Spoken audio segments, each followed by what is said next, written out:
আসলে একজন নয় ভদ্র মানুষ আছেন, সবার সঙ্গে হাসিটা কথা বলতেন। তো গতকালকে রাত্রবেলা আইএলএস হসপিটালে আমি এবং মাননীয় মণ্ডল সভাপতি গিয়ে যখন ওনাকে দেখলাম, উনি আমাদের সঙ্গে হাত নাড়িয়ে কিছু একটা বলছিলেন।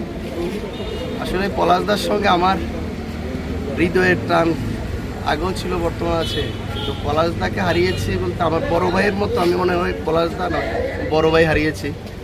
আসলে একটু ভদ্র মানুষ আছিল, সবার সঙ্গে কথা, কোর্টের কাউর সঙ্গে কোনোদিন বিরোধ ছিল না, সবার সঙ্গে ভালো ছিল।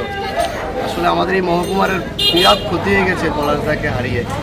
মানে খবরটা সকালবেলা যখন শুনেছিলাম, তখন আমি আমার নিজেকে ধরে রাখতে পারিনি যে আসলে পলাশদা আমাদের মাঝে নেই। আমি পরম ঈশ্বরের কাছে প্রার্থনা করি, ঈশ্বর যাতে ওনাকে স্বর্গ লাভ করে এবং ওনার পরিবার যাতে এই শক্তি প্রদান করে, ঈশ্বর তাদের পরিবার যাতে সবসময় সুখে থাকে এবং আমরাও ওনার পরিবারের পাশে সবসময় থাকবো। পলাশদার রাখানো কোনো কাজ যদি থাকে, আমরা সেই কাজ, অধুরা কাজগুলিকে এগিয়ে নিয়ে যাওয়ার চেষ্টা করবো। আসলে পলাশদা মানুষ নয়, মানুষ শুনে ভগবান।